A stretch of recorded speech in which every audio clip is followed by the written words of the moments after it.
result of the UNIA and as a result of Garvey's and members of the UNIA effort,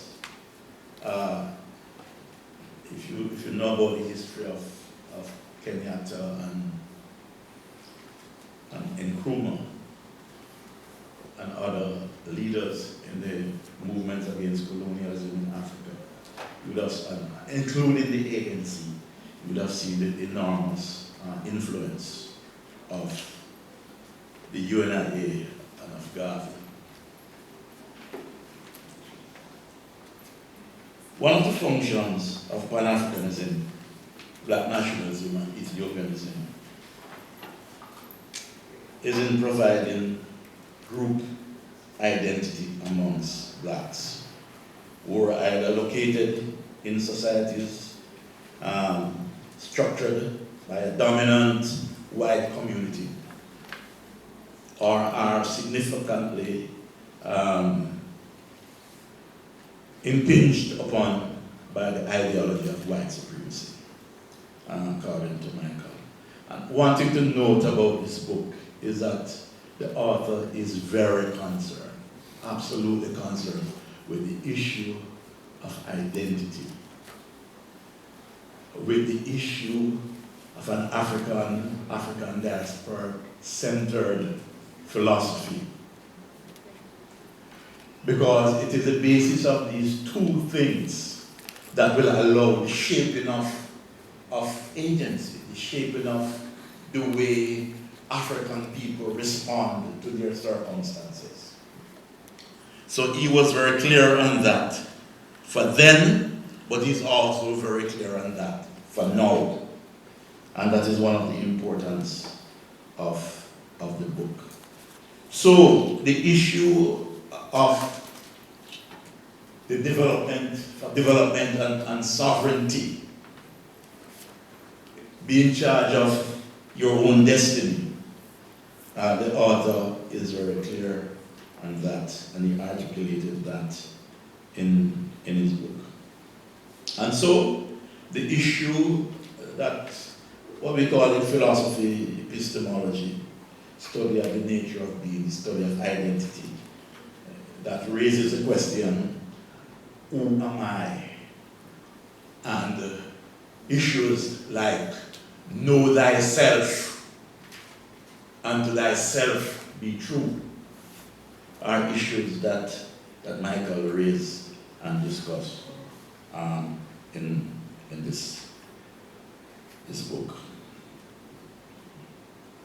Now, Pan-Africanism, Black nationalism, Ethiopianism, and probably should put it in this way. Ethiopianism, Pan-Africanism, and Black nationalism are forerunners, are precursors to the Rastafari movement. The Rastafari movement itself is a form of Pan-Africanist movement. But the way in which it came about, its sources, its roots in a divinity complex is very important to note. And that is why later on, Michael looked at other movements that came pretty much in the same way. They are specifically the Nation of Islam, whose founder was a Garveyite. Also, the Black Israelite movement was also, one of its sources was also rooted in Garveyism. But we need to also say that there were important, that the divinity as a source of the struggle for freedom and identity was not just rooted in Ethiopianism or rooted in the Nation of Islam or the Black Israelite movement, but some of the precursors to the Rastafari movement, in individuals such as Atlee Rogers, they actually are coming from the same tradition. So one of the important traditions in the struggle against enslavement, colonialism, and white supremacy came from this tradition of divinity, and there are different types of divinity. Certainly the Rastafari movement, one of its sources is communal, as is revival. And in fact, there are persons who declare His Majesty God, persons who were revivalists, even before it was declared by persons like Howell and Hibbert. It was also declared similarly in Kumino. So it's an important source in the struggle for freedom. And if we go back to the struggles against slavery and our first national uprising, as in the Taki uprising of 1760, which 2 years later led to the enactment of the first laws against obeah in Jamaica. We should then understand where the sources and the strengths of this movement, or these movements, with divinity as their sources, and the important role they play in the struggle for freedom, not just in Jamaica, but also in relation to the Haitian Revolution and other struggles. Also in Africa as well, in a place that we now call Malawi. That was also a similar source. Michael argues that one of the main sources of the Rastafari is the Bible. But he also argues that different persons take different approaches to the use of the Bible in the emergence of the Rastafari movement. And in fact, he argues that except for the 12th tribe of Israel, which only embrace all the elements, or most of the elements of the Bible, the other houses, the other mansions, selectively use the Bible in the articulation of their ideas, at least parts of their ideological foundations.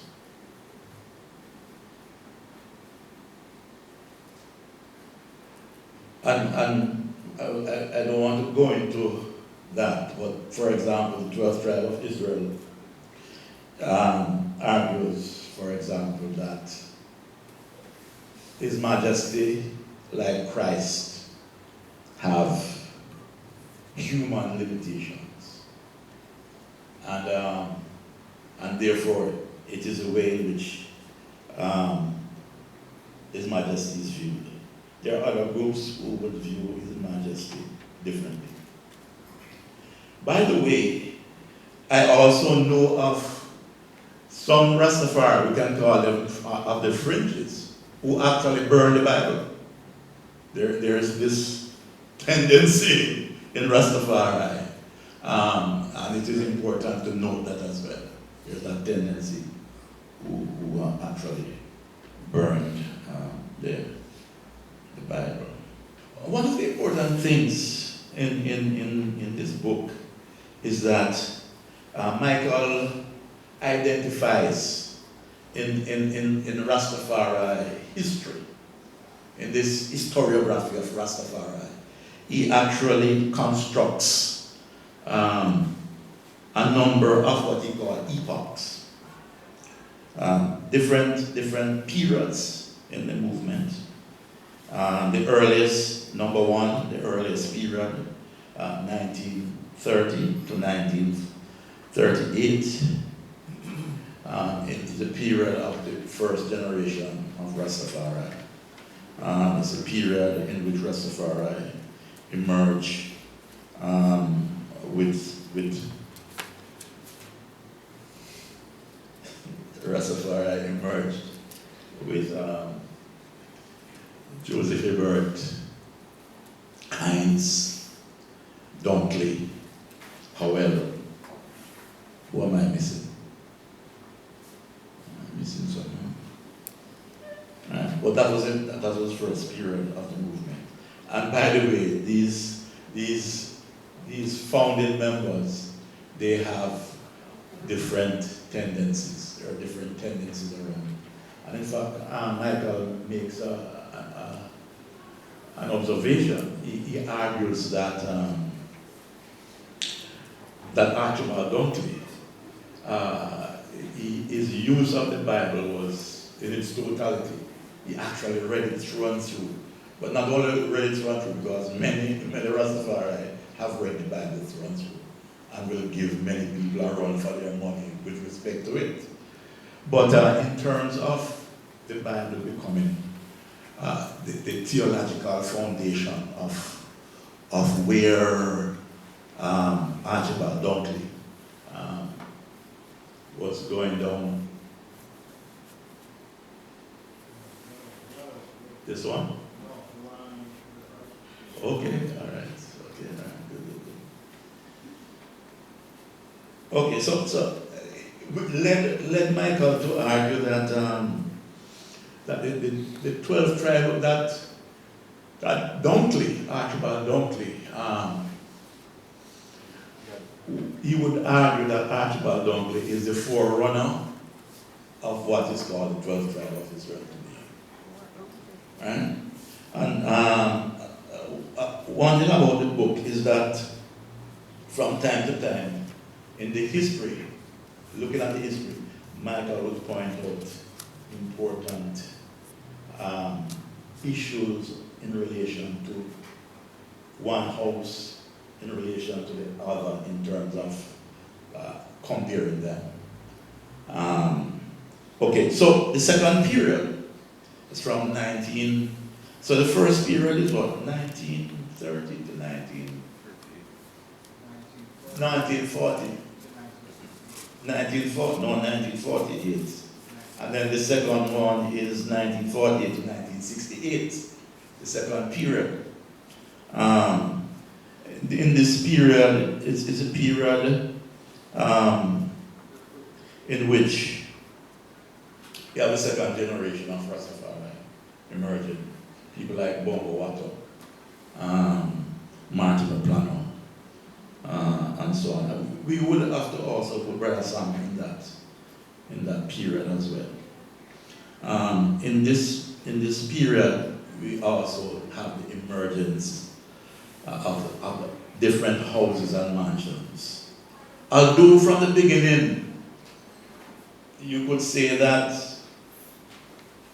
Howell had the making of a house or a mansion, so too Dunkley, and so on. So, but the real classification and existence of houses and mansions, in that sense, emerged in the period between 1948 and 1968. And 1968 to 1981, he argues that the movement was firmly established. And not only that, but it had a symbiotic relationship to reggae music. And of course, you know about the role of Marley, of Bonnie, Burning Spear, Peter Tosh. But of course, a lot of the musicians and producers, and they belong to a good tradition. A good tradition that emerged from the period of the mystic revelation and pre-mystic revelation, and of course the emergence of the Scatolites, which in all sense was a Rastafarian group. But this period as well, 68 to 1981, when reggae was blazing the trail, and people equate Rastafari and reggae. That is Rasta music. This period also saw the internationalization of the Rastafari movement. It became internationalized. And if people are familiar with Sam Brown and Bongo Watto going across the Caribbean, going up the islands, and so on, they would see that the movement was looking outward, but the music itself spread Rastafari around the world. In fact, I met a man from Bolivia who never knew English and said he learned English by listening to Mali. That's where he learned English. In Guadeloupe, I went to a Rastafarian community. Michael was there as well. And we were told by one of the leaders of the group that he came to Rastafari. That's not what he said. He said, I knew Bob Marley before I knew His Majesty. Right? So he came to Rastafari without even a grounding in Haile Selassie. He came through Marley. The period, the fourth period, is from 1981 to 2007, according to Michael.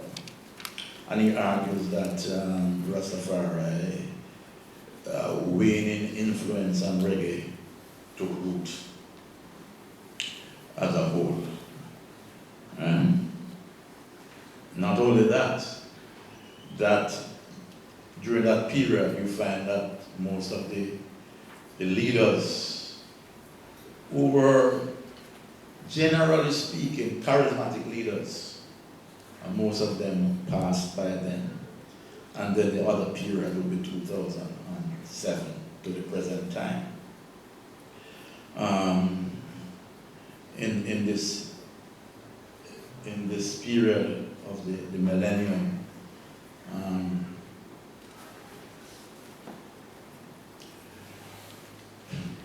what he argues is that Rastafari no longer being led by charismatic leaders, a one leadership.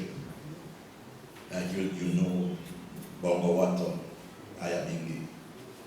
You know that King Emmanuel, Bobo Shanti, and Gad, 12 Tribe of Israel, and so on. That has passed, he argues.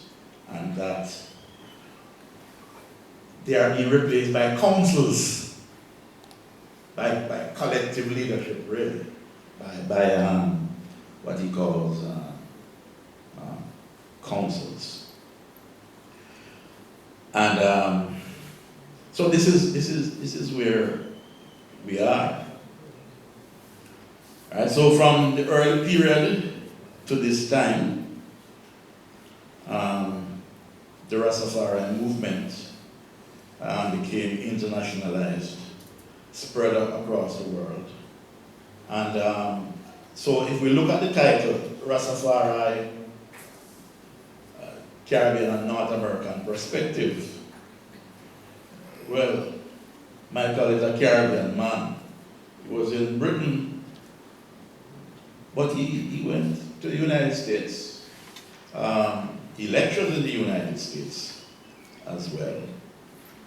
But he also did field work in the United States.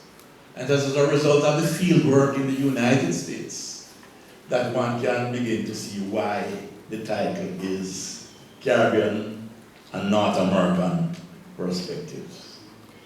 He went to Nyabingi, and he describes it in the book. Went to Bobo Shanti worship, and he describes it as well.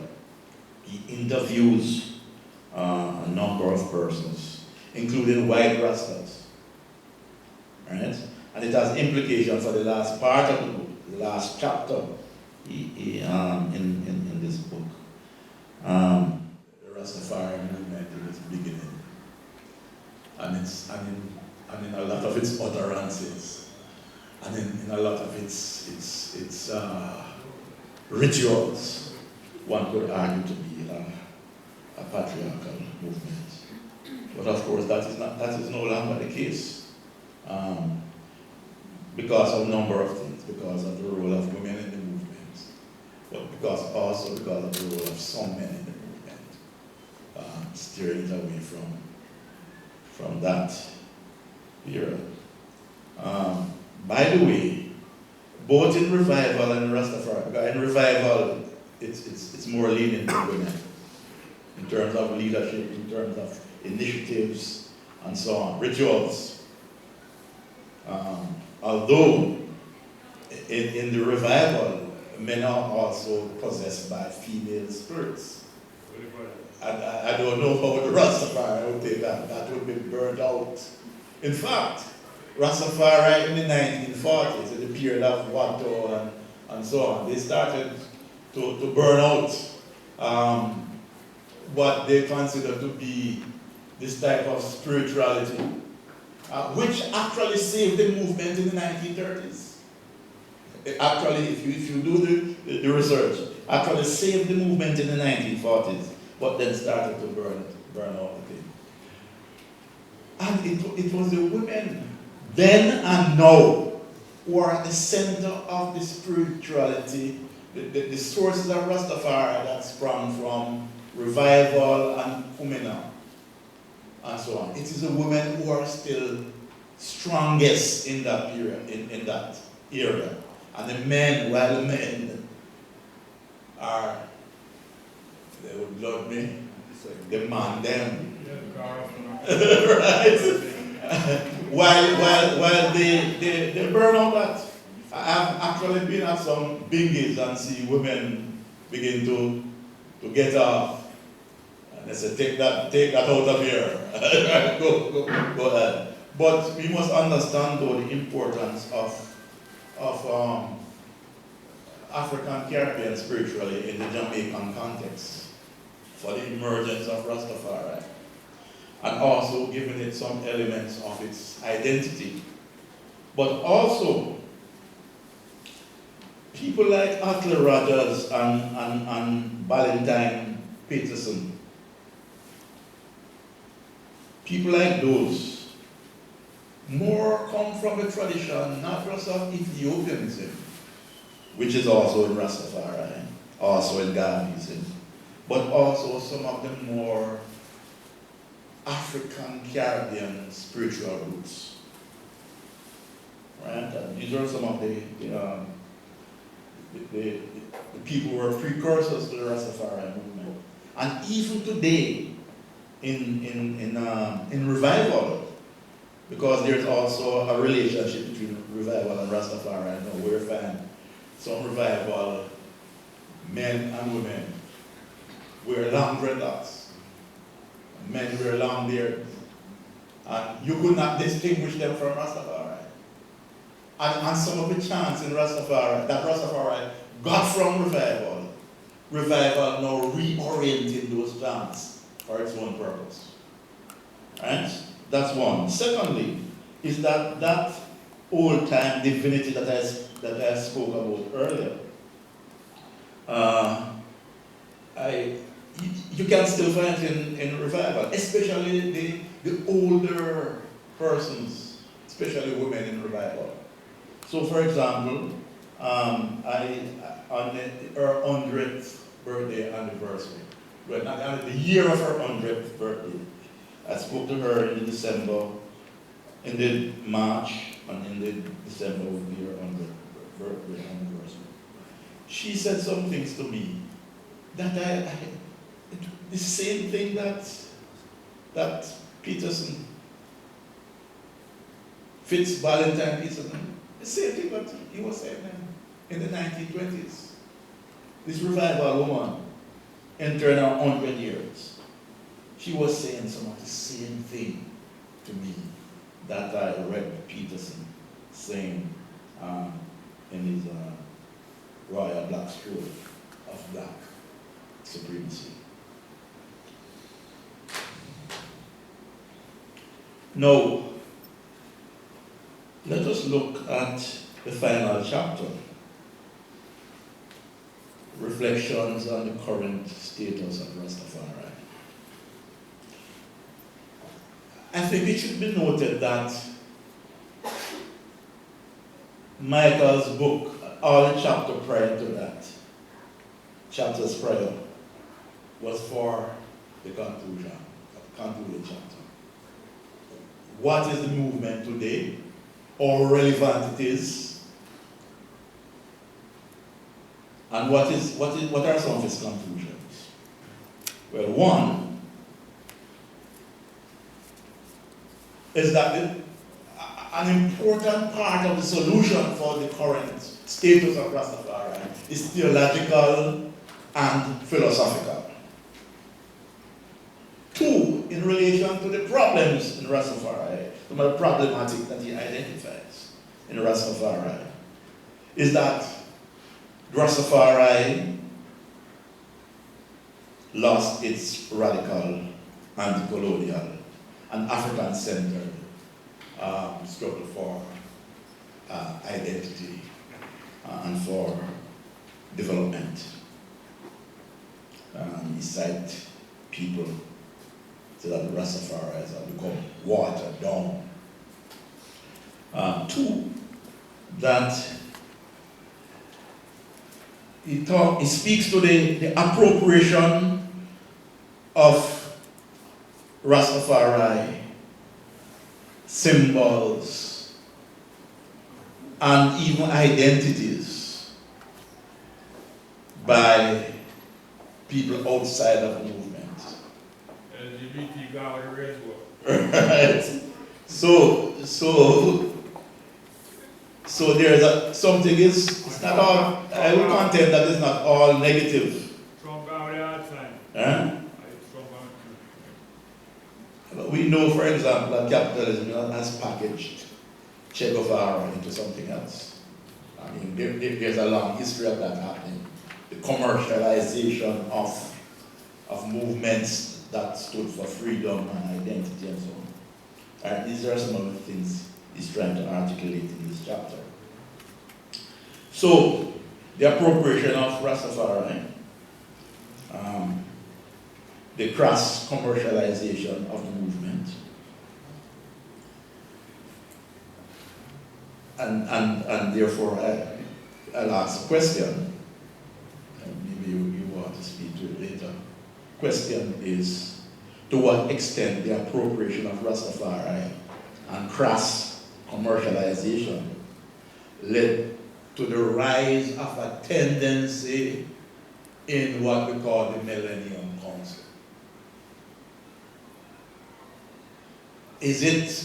Could it be a kind of response to the commercialization of Rastafari?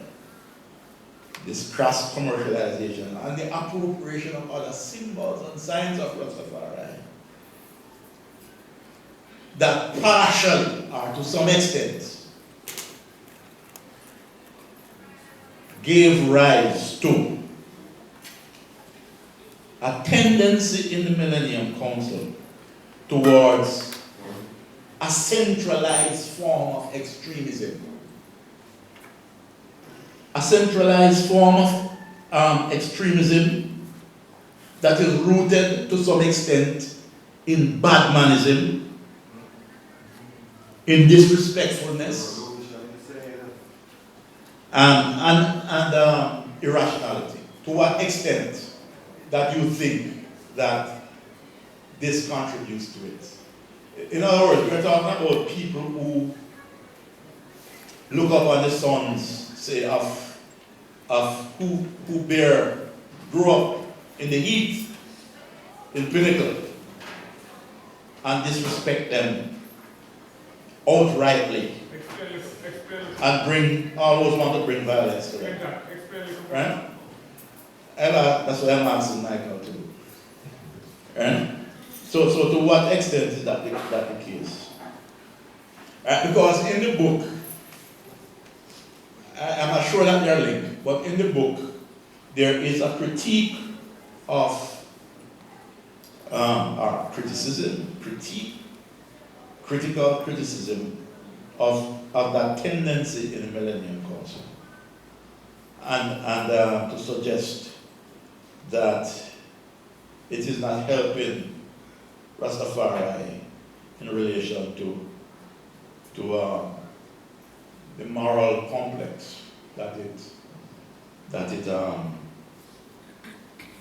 it created, in which certainly I know in Jamaica that many, probably a majority of the people, equate Rastafari with righteousness, awfulness, with a moral principle that is incorruptible. That certainly was the case. To what extent is that the case? Is it still? Well, I would also like to argue that appropriation is in part due to the undeniable success of Rastafari. Part of why there is appropriation is because of the success of the movement. So it's an appropriation of his values, appropriation of some of his aesthetic principles, as notions of creativity and beauty. And the fact that Rastafari is known globally, and that the music that reflects the philosophy of Rastafari, including the concept of one love, one heart, isn't it because of this success, which then in fact, became part of Jamaica's identity on the global scene. Right? So I would say that in one sense, it can be argued that the appropriation is due to success. In another sense, part of appropriation is hypocrisy. And Marley sings it in his music. Part of it is hypocrisy. Because I remember, for example, when Marley passed, the Jamaica Tourist Board put up signs, billboards all across Jamaica, saying that, not only passed, saying, when in fact, did he pass by then? He might have. So Time Magazine and BBC had their pronouncement on his songs. And the Tourist Board put up these signs saying that, BBC said so and so, Time said so and so, and essentially saying, so we can say it too. It's really hypocrisy, right? And that hypocrisy is a widely held one, not just for Rastafari, but generally speaking. If you do well abroad, you make the front page in the newspaper and you're spoken about. And might be given props for that. Okay, so in this chapter, and it's related to his own field work in the United States about membership in the movement, Asian non-black membership, and especially white membership. And you can see that to some extent in different quarters in Jamaica. How does that clash with the notion of repatriation? How does it clash or square with the idea of Africa for the Africans? And these are some of the issues. But I would ask a question. Does the freedom that Rastafari fought for, is it a universal freedom? We have to ask ourselves that. Does the freedom that Rastafari have been fighting for benefit white people?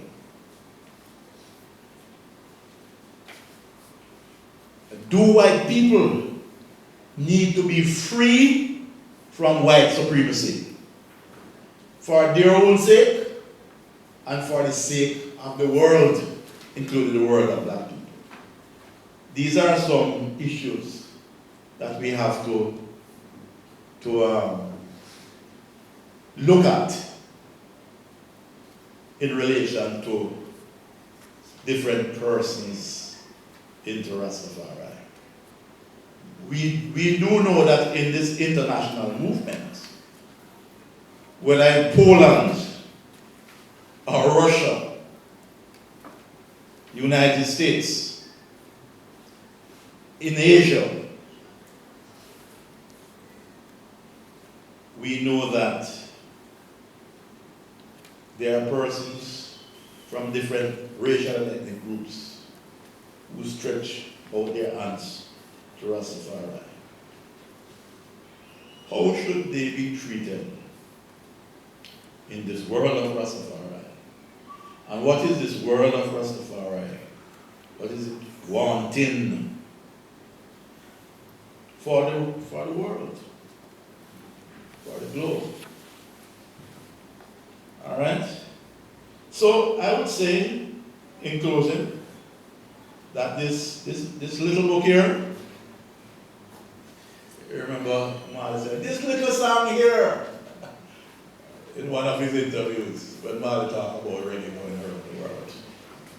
This little book here is a powerful little book.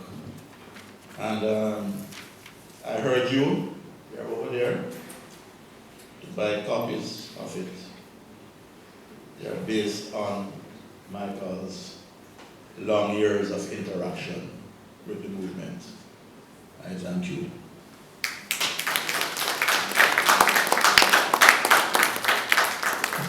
Okay, so we want to thank Professor Hutton for his thorough assessment of the book. He has presented quite a bit of discussion points that we need to think about, and we'll reflect on more when we get to the question and answer session. So this is a good point then to move directly into the author's remarks and his response, following directly from Professor Hutton's presentation. So at this stage, I welcome Dr. Barnett. Dr. Michael Barnett is a senior lecturer in the Department of Sociology, Psychology, and Social Work, University of the West Indies, Mona campus. He holds a PhD in Sociology from the Florida International University in Miami and has written several articles on Rastafari. In addition, he has edited and co-edited 2 volumes on Rastafari, namely Rastafari in the New Millennium and Leonard Percival Howell and the Genesis of Rastafari, as well as he has written the book Rastafari, the Movement. Rastafari Movement. I'm sorry, I'm trying to find the name of the book. Oh. Rastafari Movement, a North American and Caribbean perspective, which of course is being launched today. Ladies and gentlemen, please provide a resounding applause for the author of the Rastafari Movement, a North American and Caribbean perspective, Dr. Michael Barnett.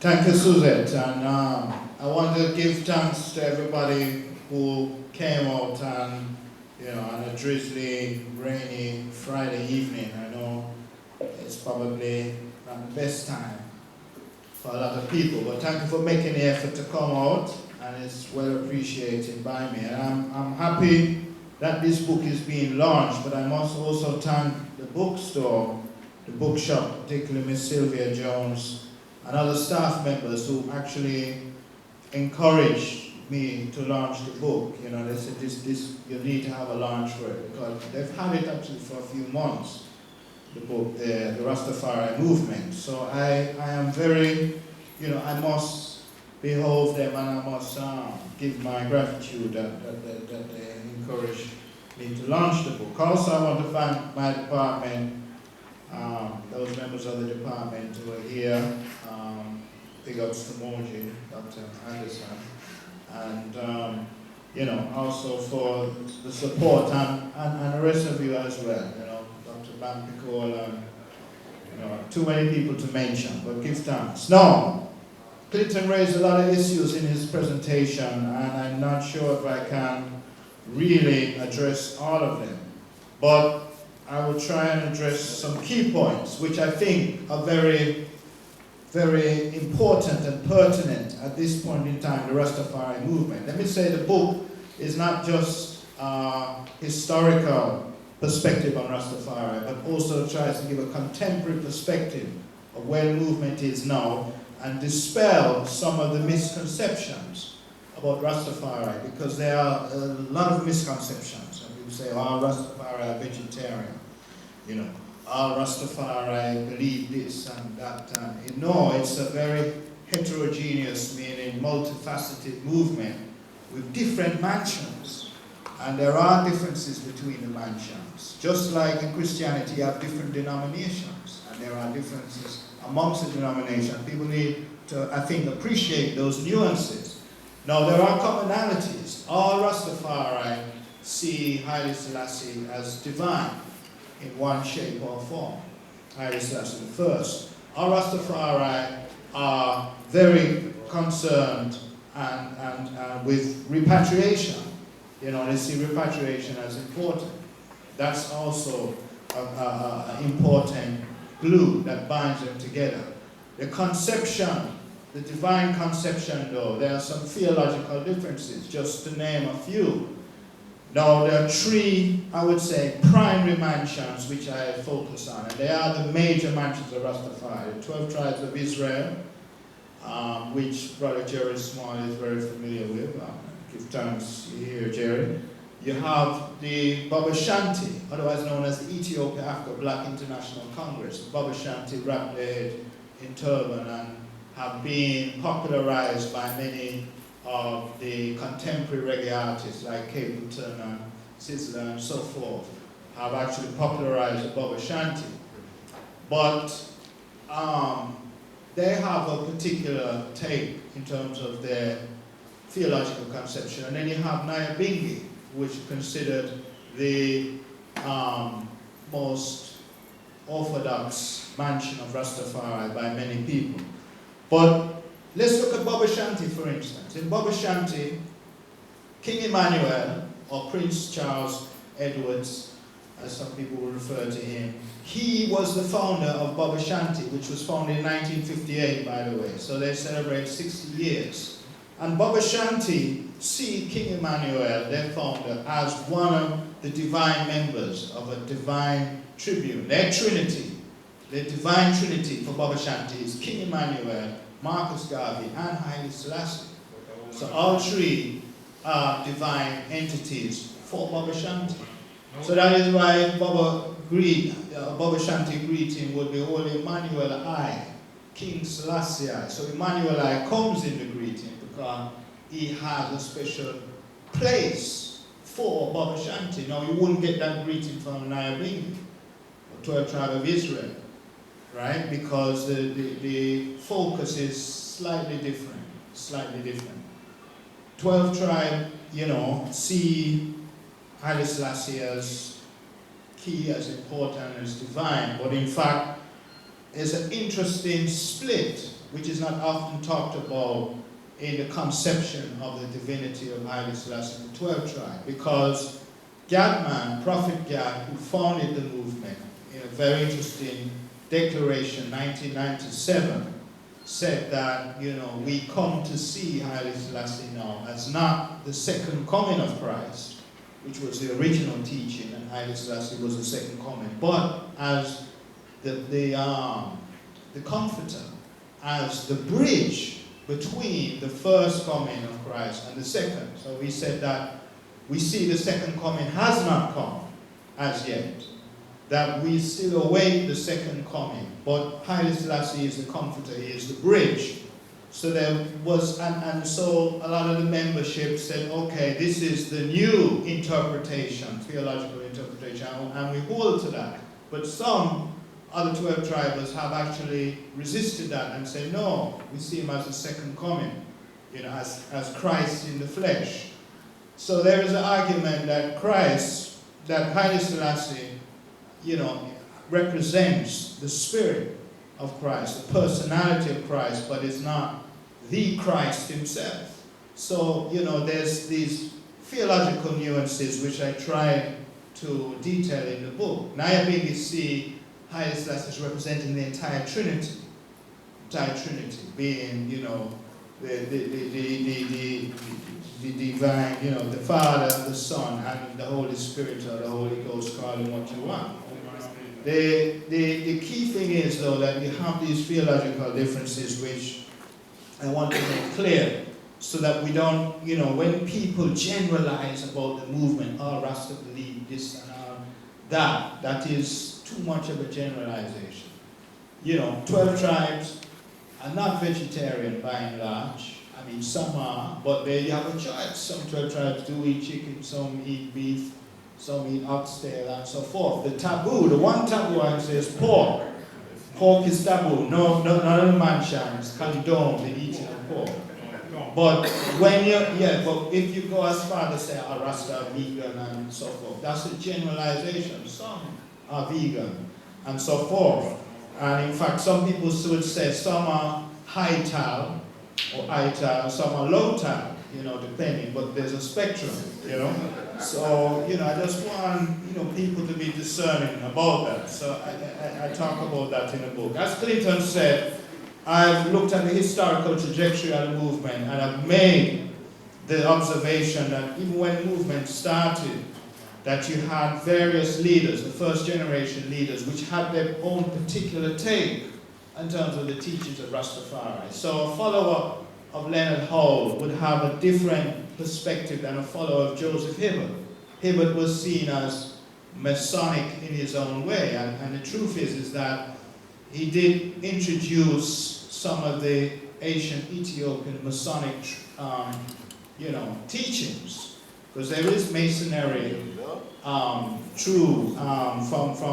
African origins and so forth. So some people see Masonry as necessarily an evil or a wicked thing. But I just want to let you know that actually arguably has originated from Africa, as has many things. But so you have variations on the teachings, and that is something to look at.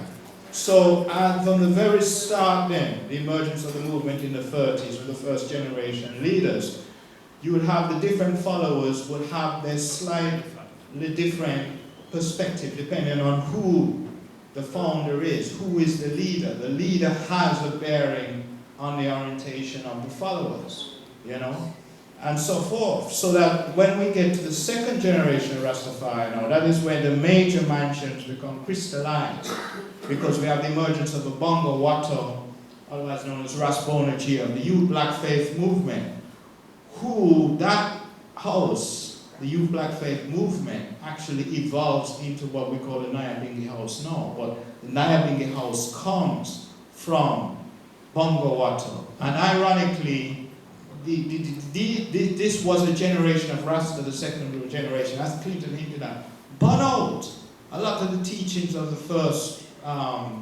generation, because Leonard Hall and Robert Hines had revivalist tendencies in the movement, meaning spirit possession and coming and drumming, which is still popular amongst the Howlite. It's born out by Nyabingi. We don't want none of that, just sort of contradiction in a way, because the truth is spirit possession is part of our African heritage, but some Rastafari kind of rebelled against that element, and that's the topic for another discussion. Because the truth is, remember that the foundation of Rastafari is to embrace our African ancestry, our African heritage, and pretty much everything African. But that is the one area which we have to look at that in truth is not totally embraced. So we don't have that smooth embrace of revivalism and Rastafari. Although the truth is revivalism is the foundation, was the foundation for Rastafari. But some of the second generation actually spun out what happened, the foundation. So that's a dynamic that Clinton brought up, which can be discussed. And then the irony is that the Baba Shanti, otherwise known as the Ethiopian Africa Black International Congress, who wrapped their head in a turban, they have many elements of revivalism comes through with it. King Emmanuel or Prince Emmanuel was known for having a shepherd's crock, the stick, the shepherd. That stick which he used to hold is an emblem, is emblematic of the revivalism tradition. And even wrapping your head up in turban and some of the garbs, that's arguably coming from a revivalist movement. So actually, out of all of the mansions of Rastafari, I'd say the Rastafari mansion that most holds on to those revivalist beginnings would be the Baba Shanti, in actual fact, if you want to really look at things under the microscope. But again, that's another discussion that we can have. So some of the things I look at now, as Clinton said, is because I didn't live in the US for a long time, so I was immersed in the Rastafari community in the US. And as well as obviously being familiar with the Rastafari community in Jamaica. So my perspective on Rastafari in the US was really South Florida based. Now it has a very vibrant, large Rastafari community. The only community larger than the South Florida Rasta community would be the one in New York, because there's a whole, where you have a whole heap of Jamaicans, trust me, you're gonna have a large and vibrant Rastafari movement. And that to me is part of what I call the Jamaican diasporic phenomena of the globalization of Rastafari. Because guess what? With the Windrush generation that emerged in England, 48, a few years later, you had a large Rastafari presence in England. When Jamaicans start migrating to the US in the late 60s, then Rastafari comes up on the map in the US, Canada, same dynamic. So we know the Jamaican diaspora in itself is a large entity. There are more Jamaicans in the diaspora than there are here on the rock in Jamaica.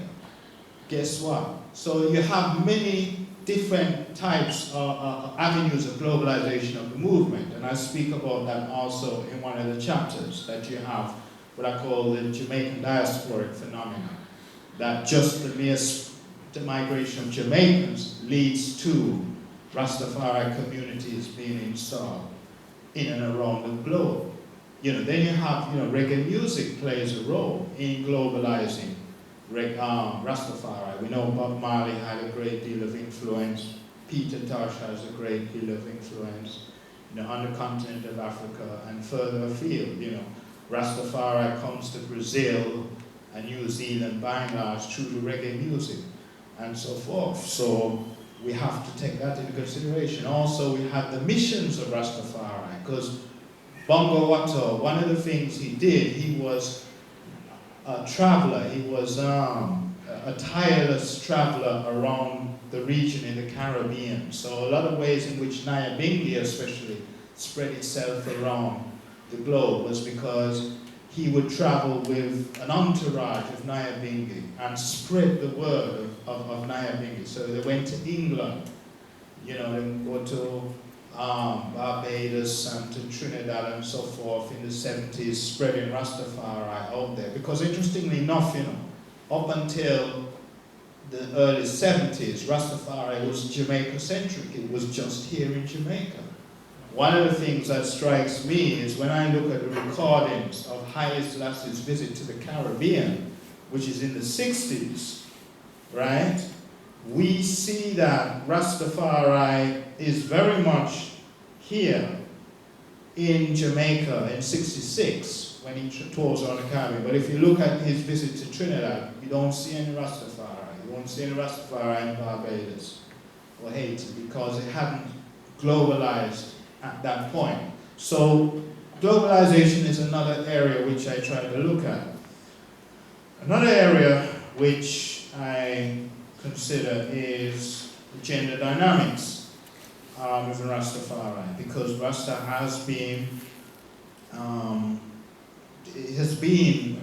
certainly accused of being very patriarchal and so forth, and there is a patriarchal element in the movement, but what I argue is that it has evolved such that it's not what it used to be, that with the new generation of Rastafari, the new youth, Rastafari youth, that there is that patriarchal element has been softened, if you like. It is not as pronounced as it used to be, and that's another discussion that can be had. You know, we have Rastafari women, you know, many wearing trousers and having their hair uncovered, which at a time was unspoken of, you know, so we can't take that for granted. So it shows that there has been an evolution of sorts. No, in some mansions, I should say, though, there is still a strict stance that is taken about a woman having her head uncovered, particularly Nyabingi and Boba Shanti. 12 tribes would not admonish a woman for having her head uncovered and so forth. So there's also the mansional dynamic that comes in again that determines dress code and restrictions and so forth. The menstrual cycle is seen as problematic or as an element of pollution for Nyabingi and Boba Shanti, but not in the case of 12 tribes of Israel. So there are these differences that we have to look at. Another thing that I talk about is, in fact, as Clinton mentioned, reflection on where the movement is now. A reflection on where the movement is now. One of the things I want to point out, there is an area of huge contestation with Rastafari and left-wing Marxists, which needs to be addressed, in fact, because I put it to you that Rastafari, most Rastafari certainly are royalists, and this should not come as a shock or a surprise, because if the inspiration for the movement comes from Haile Selassie when he was named Rastafari. He was Rastafari prior to being coronated as Emperor Haile Selassie I.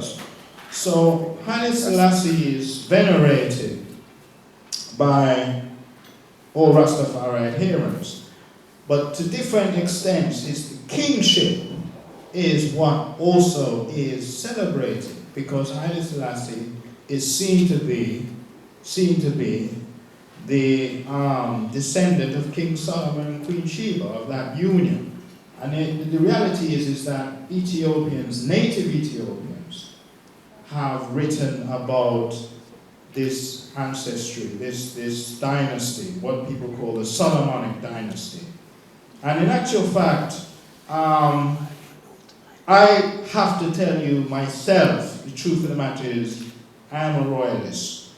And a royalist because the fact is that I do see the Ethiopian lineage, monarchy, as something quite special, something to be celebrated. So the thing is just as people in England celebrate the king and the queen and the British monarchy and so forth, I put it out there that Africans have celebrated their monarchies, their kings and queens, because it's not just Ethiopia. From ancient Egypt, we had pharaohs, we had these pharaonic dynasties. This is a conception of kingship and queenship and so forth that has existed in the continent for a while. So Europeans don't have a monopoly on royalty. Africans do as well. So that's a concept that we need to think about and discuss. I know.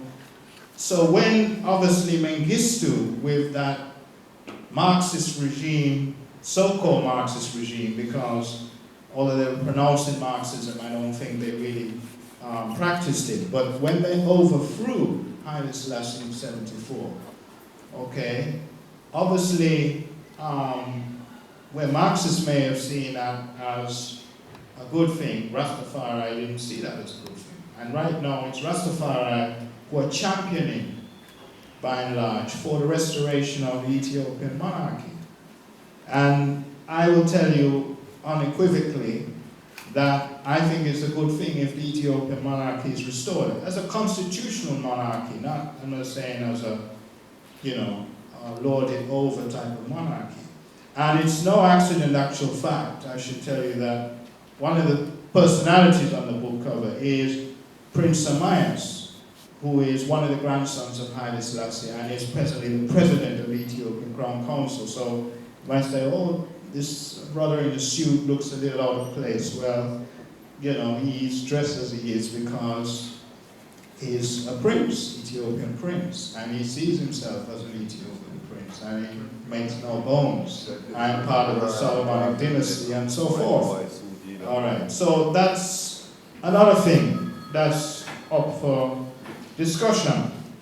A grand history in that respect, and should that be something that we should run away from and denounce? Well, I leave that to you to decide. So Rastafari then is now, the other thing is now multiracial composition. There are members from many different races and so forth, and I try to discuss that in the book. But despite Rastafari now being arguably a multiracial movement, we have to remember it originated as an essentially black movement. And why would a movement come out of Jamaica in the 1930s celebrating blackness and Africanness? Well, it wasn't an accident. I mean, the reality is that, and interesting enough, it's Rex Nettleford who makes this point. They said, Rastafari is race conscious. And that is that they are aware that there still exists racial inequality in the world. So even, interesting enough, well-thinking white Rastafari members of the movement are quite aware that racial inequality still exists, and that they are privileged by this because of structural and institutionalized racist structures that exist. So I think Rex Nettleford put it very aptly when he said, and he says it in the foreword of actually my first book on Rastafari, Rastafari and the New Millennium. He said, Rastafarians are not that unsophisticated to be racist, but they are by no means foolish enough not to be race conscious. And notably in Haile Selassie's speech, which Bob Marley immortalized by putting to music in the song War, War, the lyrics read something like, until the color of a man's skin is of no more significance than the color of a man's eyes, everywhere will be war. Well, guess what? Arguably, the aspiration for this still remains, no doubt. But, as Haile Selassie said, until the color of a man's skin is of no more significance than the color of a man's eyes. We haven't reached there yet. We have not reached there yet. So, in other words, racial inequality, discrimination, and oppression still exists. And we mustn't be delusional about that. What can we do to fix it? Well, that's another area of debate. So, this is the thing that I try to look at in the last chapter. So I argue that certainly that white Rastafari who have joined the movement, some of them do see racial inequality as a problem, and even though they arguably benefit from that, still, as a matter of conscience, want to be part of the solution and not part of the problem, is one of my conclusions about this phenomenon of Rastafari. But it has drawn a lot of discussion in general. because some writers have argued that, whereas it wouldn't be too much of a leap of one's imagination to discern the appeal of an anti-colonialist, anti-oppressive, pro-black movement such as Rastafari for indigenous groups of people, such as the Maori of New Zealand or Native American Indians who have experienced oppression and the legacy of colonization, the situation is far less clear when it comes to whites. Why would whites want to join the Rastafari movement?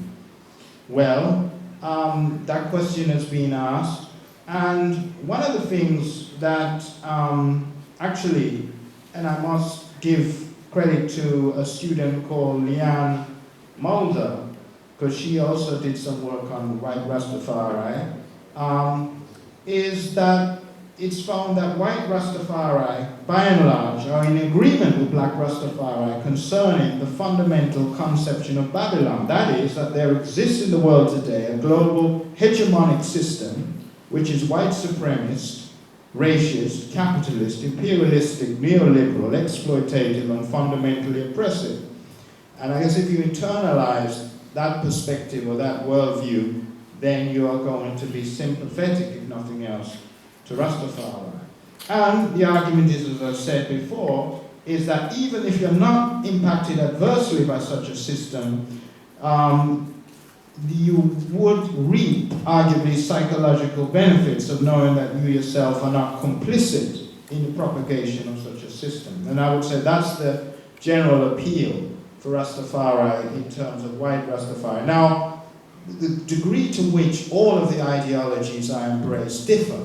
You do have some white Rastafari, which I've met, interestingly enough, in the US, and I've sort of been taken aback by the enthusiasm. I'm going back to Africa. Africa is my homeland, and boom, boom, boom, and oh, my ancestors, 80-odd or 90-odd generations came from Africa, and I want to complete the cycle. And I have to admit, whoa, I'm taken aback because, many black people whose, generational distance from Africa is not so distant, may not be as enthusiastic. But then you have some white Rasta who say, I'm into the music and into the culture, but aren't necessarily so infused about repatriation. So there's some differences, but I did try to look at that.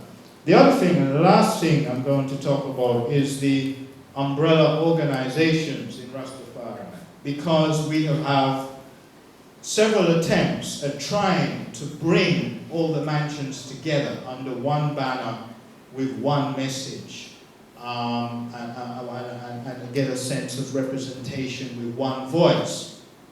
And this has been met with varying degrees of success. So in South Florida, we had a group called Rasta Inc. Rasta Inc., an acronym actually for Righteous Apostles Serving the Almighty.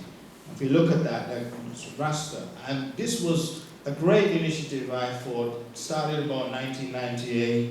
It was to try to unite the Nyabinghi Mansion in South Florida and the Baba Shanti Mansion together. And this worked for a few years, but then there was disintegration because the internal differences started to come to play, differences of worship. Things like the flag, people may not know this, but Baba Shanti flag, the red on top, it is red, gold, and green, but red is on top for the Baba Shanti, and green is on top for the Nyabinghi, and that can be a big source of disagreement, So these things, on one hand, we could say, well, why are you making so much argument and so forth? Some people, take this on very, very vehemently. Now, my perspective on this is, listen, unity without uniformity. Let us face the reality. These mansions have grown with their own traditions, with their own take on things. Let us accept that. And if we're going to move forward, unity without uniformity. But to believe that one mansion is going to drop its beliefs and just, basically placate the other mansion by saying, well, we're going to drop our beliefs and our fundamental outlook and just come over to your side. I don't think that's realistic, but that's another discussion. So some mansions have argued, and you'll see it in the book, it's plain as day, about the Baba Shanti, well, our mansion is the mansion, or the Rastafari, and need to come to Baba Shanti and want to get the real thing, and go Naya Bingi and say, well, our mansion are the real thing. All the other mansion need to drop whatever they're practicing and come. Yes, sir, because the Naya Bingi is the thing. But if you look on the bigger picture, if that is going on, you're not going to get the unity. You know what I mean? Because if everyone will big up themselves, you're not going to get the unity that I think is necessary for the movement to move forward. And that's been one of the reasons for fragmentation and so forth. The other is that we don't have these charismatic leaders as we used to. So there is no Gadman in terms of 12 tribe. There is no Bongo Watto and so forth. Yeah. Well, you have had attempts to fill the vacuum, the power vacuum which is there. But there, if you study the history, it's just not going to succeed. It's not going to happen. Now, the current case in the Millennium Council, and we can speak to that, is that I think it was a great idea, great in theory and principle, but what has happened is they are not representative of the Rastafari movement in Jamaica, as the claim is to be, because to be representative you need members from each mansion of Rastafari on the board, and that is not the case. You don't have a member of 12 tribe on the current board of Millennium Council, or you don't have a member of some of the other mansions. So until we have that reconfiguration of the council, in my belief is that we do not have a truly representative body. In the Millennium Council has become like a separate mansion in and of itself. You have the Millennium Council and you have the other mansions of Rastafari.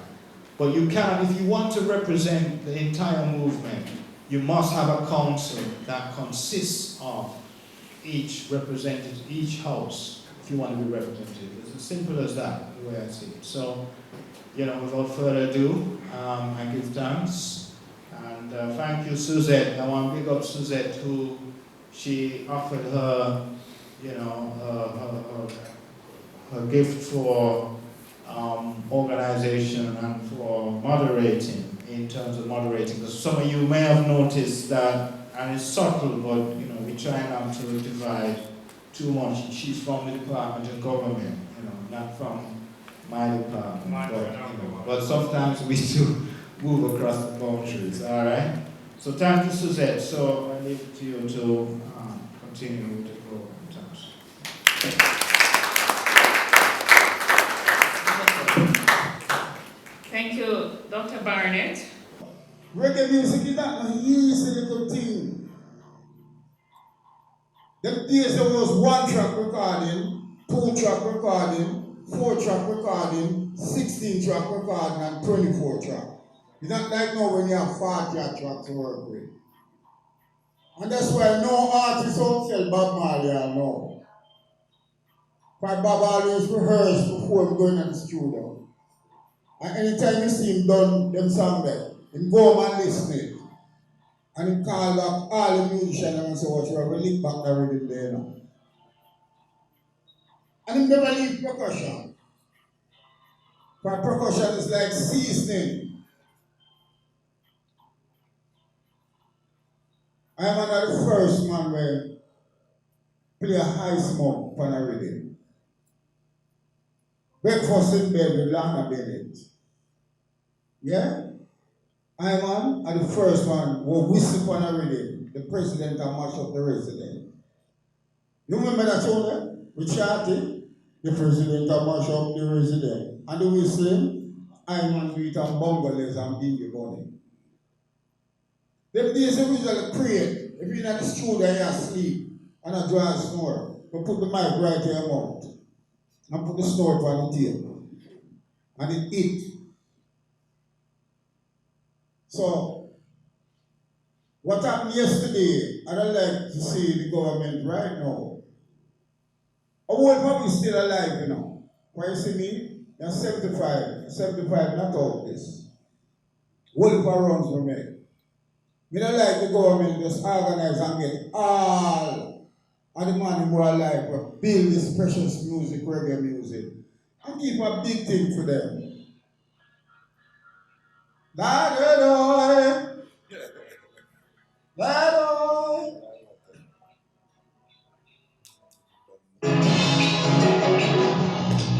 and you turn and you walk through the door. It hurt me so. I said it hurt me so. My darling, and you look at me and you say goodbye. You made me cry. Said you made me cry. My darling, oh, listen to me while I say, you can I hear it? Break it up. Everybody know.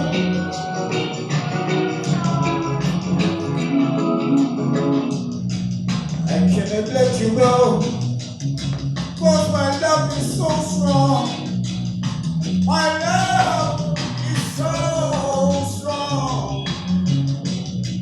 Since my love is so strong. Oh, listen to me while I say to you, break it up. Everybody knows.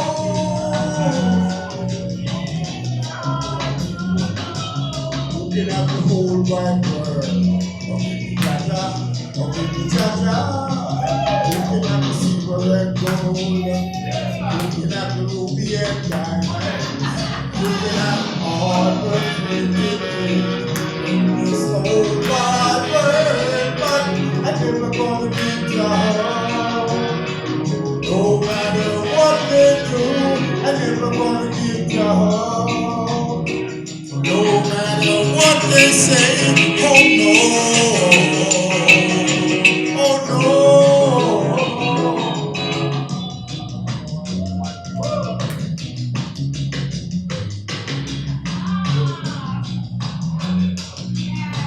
yeah man, the music yeah, that is food. When you touch food over here, you have blood. When the musician will have to play the thing here. I'm gonna tell you something. Nobody will tell the drummer to play that thing. You have to burn yourself and feel it and play it. And that's why them tune will last so long until now.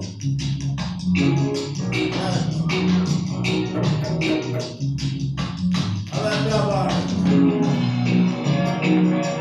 Never.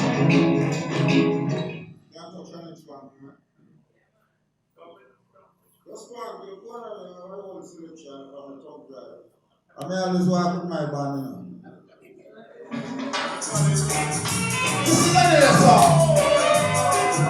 Hold on, stop it, stop your Barnett. Stop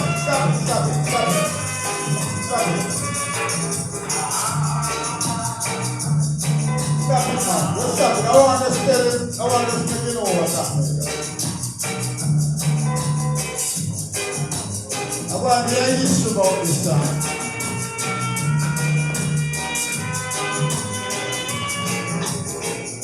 Many people, a lot of ones hear the song. Who was the original songwriter? Stop it now. Andre. Who was the original writer for this song? Anyone know? No. Who was the original writer for this song named Let Them Try? Who's it? No. Who? Nice, my journalist. Rastafari. He was the original writer for this song. And alternately listen to it. I myself do a version for Gigi on the Gigi label. title, Let Them Try. I play the percussion, you hear the percussion and I run through the rhythm too. So them things is not the normal thing, you know. So, touch the truth. And for all the sisters them, put a tune and phone over. Oh yeah.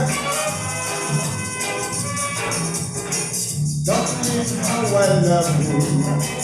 In all I have, they try to feed you, and now I'm so glad that the way to love, that's how I feel in my heart.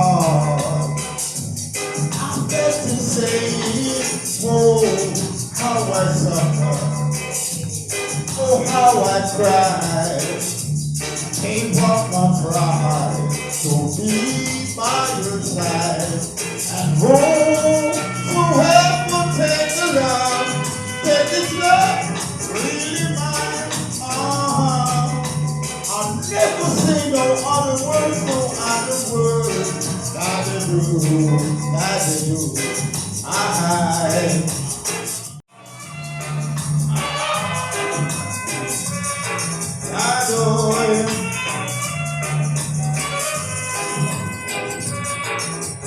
Oh, how I suffer, oh, how I cry, gave up my pride to be by your side, and whoever, let him try, let him try, let him try, let him try, let him try.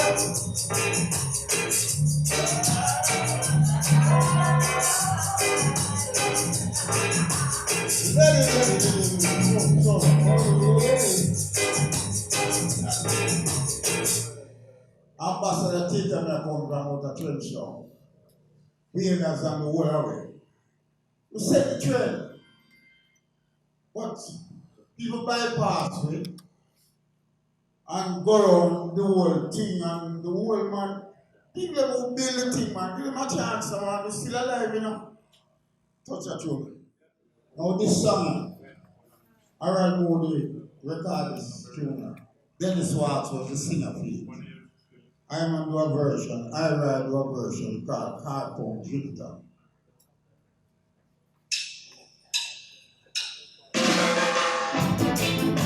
Hello, man! Whoa! That's right, come on,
Thank you. Yeah.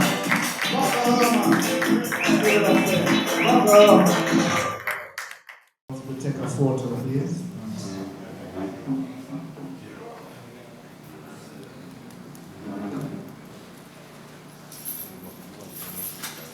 It gives me great pleasure to donate this book to our library here and the rest of it.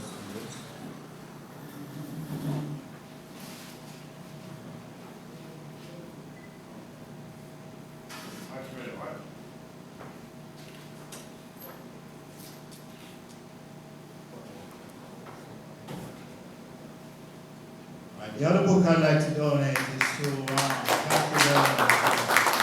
Liberty Hall.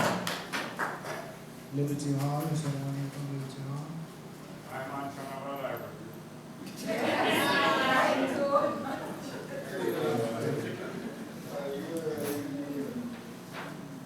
Okay, well,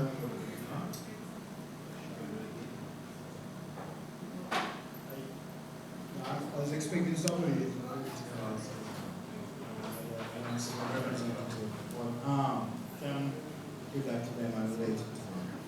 All right.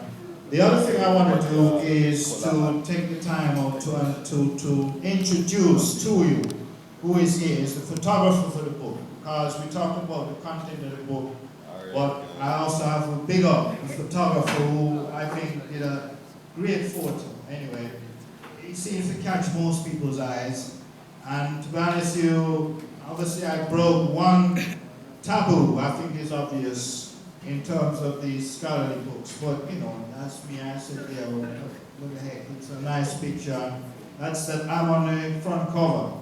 It's an unspoken taboo, but you know, that's true. But not only am I on the cover, but amongst, you know, other distinguished members of the Rastafari community. I thought it was just a very well-composed photo. So Ryan Hahn is the man who did it. Do you want to say a few words, Ryan?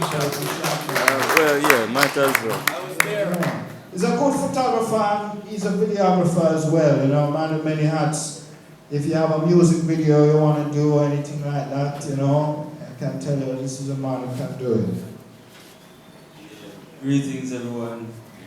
Thanks to the turnout and everything.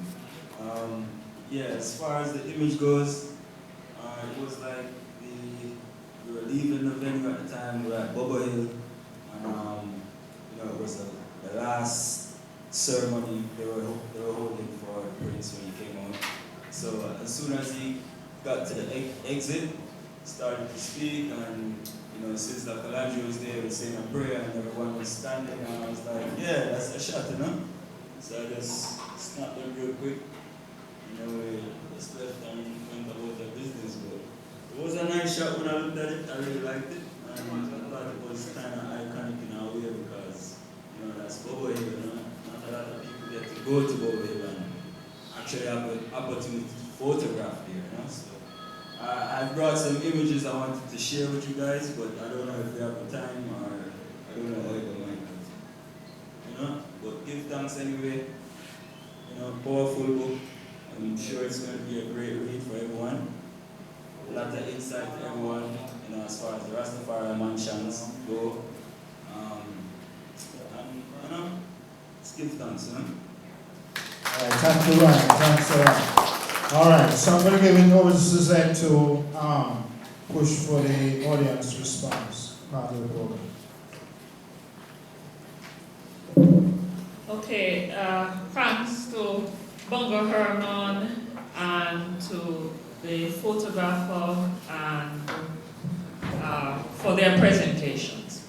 Okay, so we quickly get into this section of question and answers. The floor is now open for those who want to make comments, ask a question, etc. And I see, first I acknowledge Mr.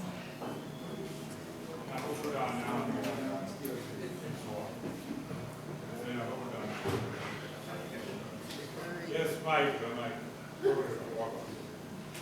Yeah, a couple things I would like to comment on, especially when you're talking about the problem with when water them come on, because even before water come on, man did identify the Naya big thing, you know that. You're discussing the book, all the originally, all the Naya big story comes together. Discuss that in the book. Yeah, because it's a piece of Italian propaganda that was published. You know that? You know? And the man take the propaganda and run with it.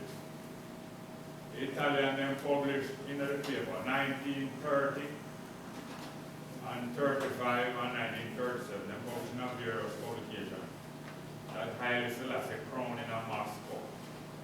You imagine? They was trying to identify him with the Russian Revolution. The Italian, them as fascists. They were trying to get him unpopular by identifying with the Russian Revolution. Selassie crowned in Moscow. And that there was a convention in Moscow of the Naya being the organization, and then crowned Selassie president of it, and then coronation declared done. Don't never say propaganda. Tell them about it. But when it reached Jamaica now, so my man them say it sounds good. And then run with it. Then the next thing now, you know that most Rastafari, brethren and sisters, is not in any mansion at all. This was about it. Yes. Because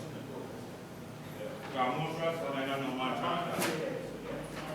So the personality, they know in the different mansion, they compete and war most of them. But most of the Rastafari, we men in a mansion, they base most of them philosophy on his modesty.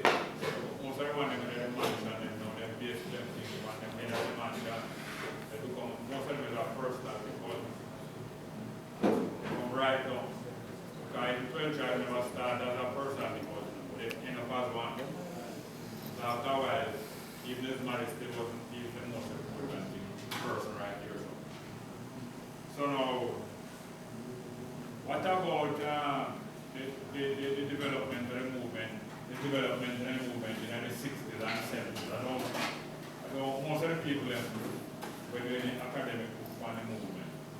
And most of them do any work on the Rastafari in the 60s and 70s, except who didn't have them see and make that so-called mansion. And most of the people in the 60s and 70s, they didn't have none of that. Understand? We'll take about 3 questions and then we'll ask Dr. Barnett to respond. Will you want? Yes. I was just going to say real quickly, Jerry, is that, yeah, the 60s and 70s was pivotal in terms of the popularity of Rastafari generally. You know, I would say that actually the watershed era was, ironically, that when His Majesty came in 66, when they saw His Majesty give medals to particular members of the Rastafari movement. I think that helped to popularize the movement. Also, you know, the Walter Rodney element, which I know you could speak well to. No, Walter Rodney. I mean, what I'm saying is that it's a false thing that has been put over for a long time. You know? Right. There's Walter Rodney activity bringing holy but so-called high school youth to other different people in Rasta. Nothing was so. And him said that and him attached himself. With a false man, he keep on correct. He was start kick up in the 60s, and from before his marriage to come in, Herman Jantel. And them uncles are teenagers from before his marriage to come in. And I kick up on the government and trouble and see them thing then. Yeah. But I don't really want to carry words that great words, but the people in them time was youth at them time there. Active and doing things. And all the book and course, I don't see them. Who do talk? Yeah. Come again. Who did I interview? No, not your learner. The whole university segment. There's some great learning from 1960, from 53. Come up to 60 with them report. Remember 53? Yeah. Simpson. Yes. And then the 69 university. But from that time, the university traditional exam. Because a couple of them, I'm very eager to dig into now. But my question, it might sound like a little cliche question, but I'm trying to put things in context in terms of that was some stuff with that thing. When did you actually start putting this book together? I mean, I was actually part of your team in 2016 when His Majesty the Prince came out with, with some work there. So I'm just wondering in context when you actually started working on it. And just another comment, I think Bongo Jerry, the fractional writer, put himself to, with his knowledge and experience. Right, but I would like to tell you about that. All right. Well, let us take get Sam can over here and then John. Blissful to the yesterday, we are about to put Barnett and Selassie first. We thanks and praise to the Supreme Creator. I Selassie, balance and blessing. First, I just want to, I'm just really making some comments. I don't know if you put it in the book or I didn't read the book or anything like that, but the first thing I want to comment on is that most people always wonder why is it that I Selassie was crowned I Selassie in 1930, and most of the people who still say Rastafari wasn't I Selassie and so forth. And because to my knowledge and what I have studied and so forth, is that Rastafari movement really didn't start in Jamaica, but was highlighted in Jamaica. If ones do deeper research, you would have, you would find that they had a group of people that call themselves Rasses, and they had a group of people also that worshiped Haile Selassie at birth at 1892, when he was anointed by the Abunas and was named Haile Selassie I before he was baptized, or they said christened. I don't know if anyone had maybe heard of this or read it anywhere. The other thing I would like to say is that Nyabingi and so forth, with all the other Rastafari houses and so forth. Maybe this is a personal view, I don't know if you put in the book, but yeah. That most of the other people that say they are Rastafarians or Rastafari and so forth, to the concept of what Rastafari is, they wouldn't be Rastafari, because Rastafari came out of, before it was called Nyabingi, a ground nation, which was like a Masonic order as well, which we talk about Hibbert being more Masonic than the others. So it came out of ground nation, which would be a group of people that was vegan, for one, and a group of people that, from the beginning, later on, people took concept of Bible because of, I'm not going to stay long, because of the word, because of police brutality. And so they took the concept of the word Jah within the Bible to put it before Rastafari, because of the brutality of police, that they could show the police within the Bible that what Jah is in the Bible, so it would make a softer or more leniency towards Rastafari. So I don't know if anyone studied that or researched that, but that's the fact. So all of the houses that came together after Nyabingi would just be, I don't know what you would call them, but they wouldn't be the true. In West Africa, particularly in Ghana, among the Akans, we have some homes that I was experiencing before that I went to one of the traditional areas. Our current president from Achinabuapa, they are having a festival. So I was going to find somewhere to sit. I went to that house. I was entering. He sent me away. He said, that house is for women alone. Men don't go into the house, but they have like a clan. That house is for ladies alone. Men don't go over there. It's not washroom, but men don't go over there. Huh? Now, over there, that house is for women. That they groom young girls and everything. Everything over there is women. Men don't go over there. And also the traditional priests and priestess as well. Before you become a traditional priest, you have to go through certain practices for about 7 years, you know. And that now, when a woman is menstruating, it's one of the rules. You don't have to sleep with a woman. You don't have to get near, prepare food for nothing. You must not. That's one of the rules. And also, women menstruating, you know, in the traditional areas again, we fetch water from the river or from the well side. But the rivers, if you're menstruating, you don't go into the river to fetch water. One is, if, you know, way back or something, you don't have them, what they have today, and you go and walk through the water, and the blood pass and somebody fetch the water somewhere else. So that is some of the things that maybe was transported there, as you mentioned, the revival people. Yeah, they practice our African traditional religion. And they said the Rasta borrowed some of things from them. So I think that's where that restriction is coming from. Bible does that come from? Bible. Hold on, go on, rest. Listen on. All we talk a while about woman and men's this and that. Time change now. The rest there now. A different thing are going on, you know. They're not busy with that, you know, and you dumpling them same way too, you know. You understand me, I say? So you have to just live with the time and things are going. Martin Plan say, like king in coal of burning brass, the Afro Holy Year at his class. Europe artists miss their mark, made in Christ's portrait, not looking dark. I don't forget that. Alright, let's have some of the sisters talk.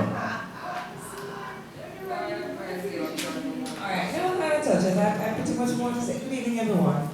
I pretty much just want to say, you know, it may seem far reaching, and it always is, because I grew up to become an attorney and in a Babylon, that's what I would say. But I grew up in Nyabingi, and in the strictest sense of growing up in Nyabingi. My mother is a Nyabingi woman who witnessed Koragad, my grandfather, that's the lineage. And I remember as young as I was, since I could know myself, I go to Nyabingi every November. And the rules were very clear. From a child, I went to Nyabingi in November this month. And I was conscious that if I was menstruating, I wasn't going to go, so I plan around that because I understand. No, but it's a kind of thing that you recognize the principle. So yes, nobody's going to fast to find out. That's not the case. But the point is, it is being conscious of a tradition. It is being in honor of something larger than yourself. And so for me, I won't go to Nyabingi up until today trying to push whoever and whatever the agenda. My hair is going to be tied, I am going to be in a dress, and I'm not going to be on a cycle. And it doesn't matter because I understand, or as we would say, we understand the principles. We understand why the flag in Nyabingi is green, gold, and red. You learn these things. So for me, it's ingrained, you know. And so what Michael Book is saying, and I know he and I, we are aware, he has been to Nyabingi every year, coronation morning, and those things, those principles are there for a reason, you know. And I'm not into the money mode. Thank you. Princess Love? Yes, greetings everybody. I'm burning up here. Let me express myself. We heard all of the opinions, you know. I mean, we heard it. I stand here just being. I'm sorry. I'm not trying to disrespect any female. I have females at the highest level. But ones must understand that the tradition and the culture of Rastafari, because that's what we're talking about, because it's being what you would say watered down, then it's becoming commercialized. Now, daughter, really and truly, I could not expect you to be on administration and cook food for my children. Not because I have you unclean. Just like you couldn't expect me to go to the bathroom and not wash my hand and cook food. It's not about you being unclean or not. It's a principle, daughter. I can't be, you're there, son, to cook, and then you have to go change something. And I don't want that to be the topic. What about using the bathroom? What about, I don't understand what you're saying. What about using the washroom? Meaning? Like say if you're going to use a washroom, all the wash and when you're done. That can't clean. You know what was there? After using the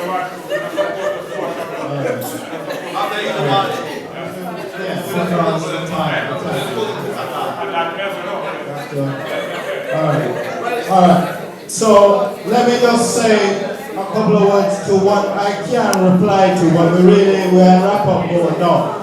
What we see is the differing opinions, and some things we know we're not going to agree on this. So you see the challenges that Rastafari movement have, because we have two members of Rastafari here who are diametrically opposed in their views. No, well, not diametrically, but there's a difference of opinion.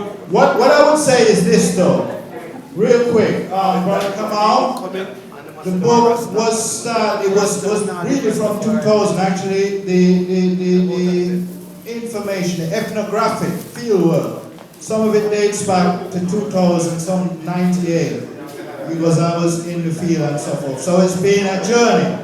As it happened, the last part now of the book, I detailed the thing with Prince of Mias and the trip to the visit to Jamaica, Prince of Mias 266. That's in there. Actually, you got a mention in part. So it's there. I try to detail it in part. But that in itself could take a whole book if you detail the whole trip.